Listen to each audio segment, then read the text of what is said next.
Welcome back. I'm Sam Hedden, and we have a very special guest with you today. His name is Philip Gilpin. He is the commissioner at the Duluth Public Arts Commission. He is the CEO and executive director at the Catalyst Stories Institute. He formerly worked for HBO and was on the board of governors for the National Academy of TV Arts and Science. But that is just a little bit about him.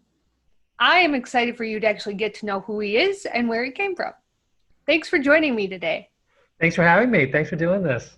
We were kind of talking about this before we started filming or recording this.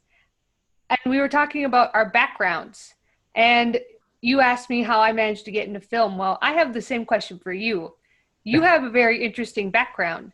Can you tell us a little bit about that and how you transitioned into what you do now?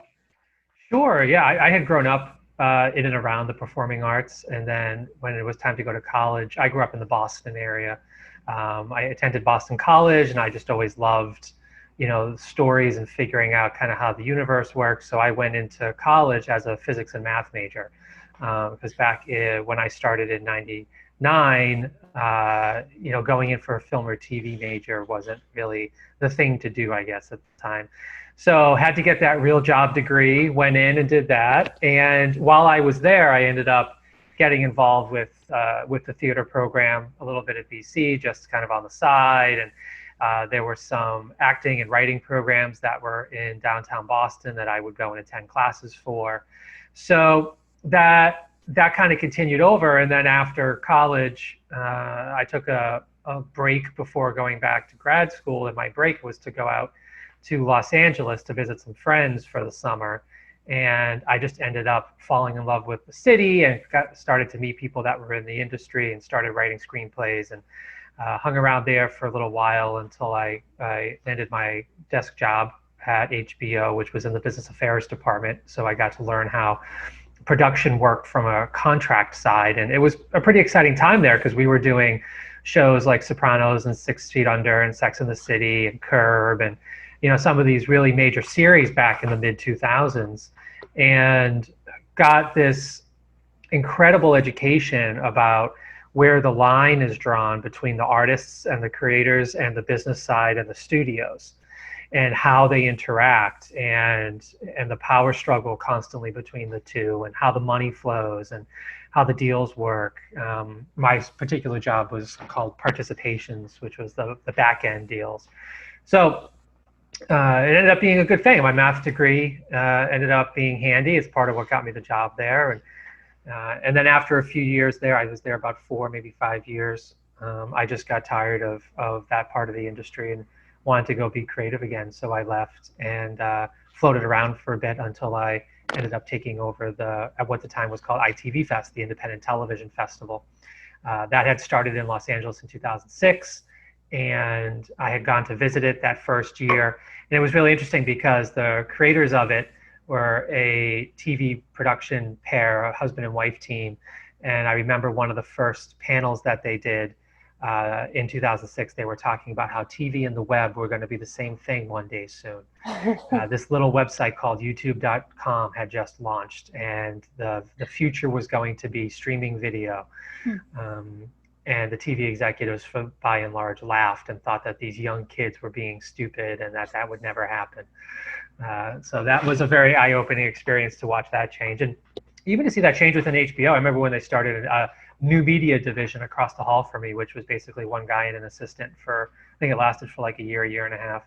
And, they had no idea what they were doing, and they were figuring out whether or not they should be allowing people to watch their shows through the internet. And obviously that's now ended up at HBO Go and HBO Now and all these things that have come to be. But seeing that transition was fascinating. So when I was able to take over the festival organization, and we really turned it into a full year-round institute for everybody that it is now, it's been very interesting and exciting to see the new generation of creators coming up and trying to understand the balance between where their creative world lies and how much of their business side of their career they have to take responsibility for, because the old ways of the industry are not as opening as I think we had all hoped they would be by now. It's still very closed off. And creators are having to go out and find new ways to reach their own audiences directly, which might end up being in the long term might end up being a really good thing. And then where we are today with the advent of all these apps that you can edit right away, like TikTok and Instagram stories and everything. People can display their creativity so much easier than you could 10 or 15 years ago. I mean, when I started my first short film back in 2003, we were still raising film stock and had to splice together physical reels of film. And I remember getting a Panasonic DVX 100 camera that got loaned to us, and that was the first big digital camera that was out there. And it was, digital editing was fun. So, yeah. Anyway, sorry, that's kind of the whole history there of how the two merged together. So. No, that's perfect. It tells us a lot about how you ended up where you ended up. So that's perfect. Yeah. Can you tell us a little bit more about Catalyst? Like, obviously, so it's Catalyst Stories Institute. Yep. Why did it become an institute? What was the idea behind it? Like, how did it all start? Yeah. So the original, as I alluded to a little bit earlier, the original start of the organization was in Los Angeles in 2006. I didn't found it. AJ and Jenny did. And it started very simply with, at the time in 2006, if you were a creator who made a television show, whether you wrote a pilot, maybe you even shot an episode, unless you had a friend or relative in the industry, there was no pathway. There was no festival you could apply to. There was no film freeway. There was none of that. So you had to try to find a way to get your script read or your proof of concept pilot seen by somebody, and it was next to impossible. So they started the organization primarily as a festival. And when I took it over in late 2012, it became very clear that the future of the television industry was not about festivals, it was about institutes. And the reason for that differentiation is there's a huge, often misunderstood difference between the film process and the television process. And creators will often think that the television industry works the same way that the film industry does, because you can watch both a film and a television show on Netflix or Hulu or on your TV. They couldn't be more different. The analogy I like to use is airplanes and ships are both modes of transportation, but you don't build them the same way. They're not the same industry, right? So that seemingly small difference between TV and film is based around the fact of the economics of how they work. Mm-hmm. When you make a film, you're following a very well-established model that you go out, you raise money, you do some pre-sales, you have a budget, you have a set time frame you shoot, whether it's 6 weeks, 6 months, whatever it is, whether your budget's $1 million or $50 million, it's all just a matter of scale, but there's a very well-defined process to the whole thing. And when you're done with it, you have three things that you care about when you're done making your film, right? The submission deadline dates to festivals, the announcement date for whether or not you got accepted or not, and then the awards date for whether or not you won an award, right? That's kind of like all creators care about of those three things. And the film industry runs on this annual cycle where if you submit to 50 festivals and you don't get into any of them, or you only get into a couple and you don't win any awards, for some reason, your project is deemed in your mind and in creative film mind, hive mind, as old news last year, no big deal, I'm going on to my next thing, it's over. Television couldn't be more different. Television really doesn't care about festivals. So we don't care about a deadline date because your project is not done. Right? When you're making a film, you are going to sell a completed you're bringing a completed project to the marketplace. Right. When you're writing an episodic, you haven't shot 100 episodes. You definitely haven't shot them on broadcast quality and probably figured out all the legalese and music clearances and rights that you would need for an NBC to take your show and broadcast it straight on air. So there's this very frustrating moment for creators when they get into the TV realm where they realize very quickly that it's about relationships and it's about time and it's about learning how the television process works. And there are roles on a TV and set that don't exist on a film set, right? The showrunner is a TV role that does not exist on the film world. The role and the job of a director on a TV set is vastly different from the role and job of a director on a film set, and so on and so forth. So that is where we've discovered over the previous 15 years of the organization, creators will come to us with a show, they'll submit it, they'll get accepted, maybe they win an award or not, and then the expectation in their head is, oh, I did all the things I was supposed to do, why isn't my show now on Netflix? Or where's my deal? Where's my agent? Where's my network broadcast? Where's my Emmy, right? And so the reason for the Institute is to slow down all the creators before they even get it near a festival or event or near anything and say, hey, look, we have to set reasonable expectations here for what you want to achieve with your project. And you have to realize that the first 1, 5, 10 episodic projects that you create probably never going to be seen by anybody unless you self-distribute them online somewhere. The best that you're probably going to get if you win an award at a television festival is maybe you end up getting staffed on an existing television show in the writer's room as an entry-level writer, which means you sit in the back, you work a couple ideas into the script over the course of a season, and that's probably it. And you're going to spend 5 years working your way up through the writer's room, working on other people's projects before you even get the chance to pitch your own project to your existing agent or network or whatever. And that process just deflates so many creators that we thought it became really important, especially over the last couple of years, to change Catalyst away from a focus on the physical festival model and focus instead on this institute, so that we're giving creators an honest view of what the industry looks like and works, how it works before they get started.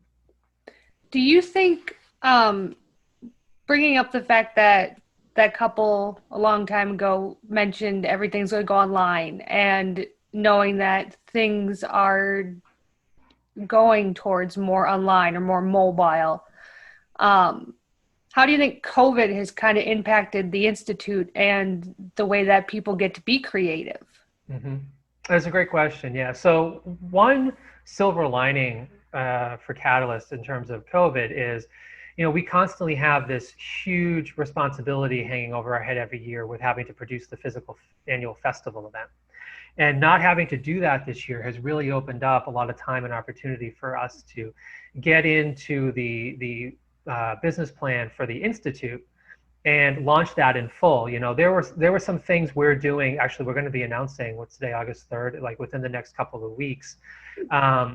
Things that we're going to be announcing, projects we're doing that we weren't planning on doing until 2022, 2023. Oh, wow. So we've taken this time to really speed up a lot of things that we hope are going to help creators.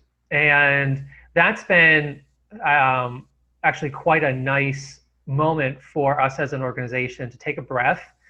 And because with the festival event, you can get on this annual cycle where it just becomes all about, venues and tickets and all that kind of stuff that events are. And so I think we're going to be able to, get into next year once the festival event can return. But we'll also have this institute that's been running year round. There's already almost, I think, 200 students that are full-time enrolled. Wow. In the Institute from around the world, and we haven't even really promoted it yet. It hasn't even really launched yet. So in that way, it's been good.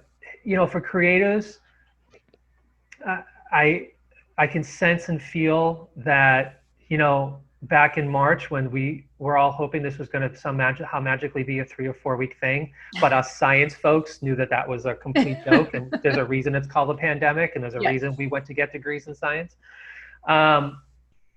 You could feel everybody kind of take a breath and go, all right, you know what? It's just going to be a month off and I'll be fine. I think now that we're into August, you're really starting to see the mental strain on creative people who are screaming out for ways to reach the world again with their voice and with their projects. And yes, there's TikTok and there's Instagram and there's Facebook and there's YouTube, and there are all these digital version ways to create.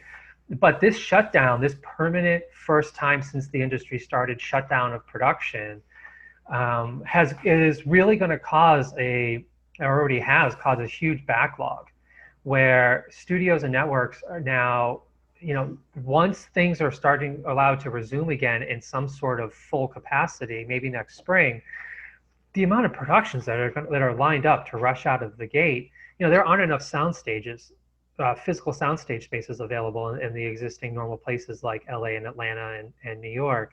The writing teams are trying to figure out how they're going to possibly staff up everybody, where all the writers, there's so many shows that are waiting to get back into work again. Same with the actors and the directors and the crew.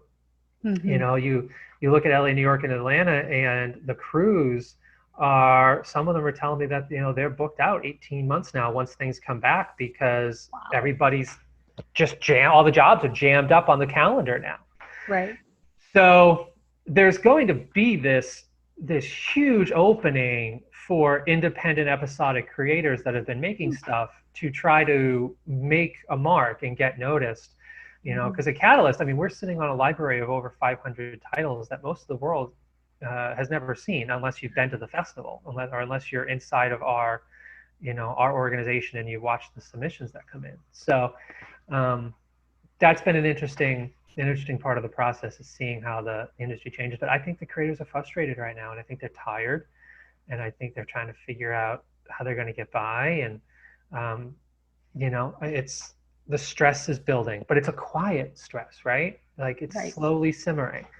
So do you have any suggestions? You've obviously been doing this for a very long time. You work with students. You have a background in science or math and physics.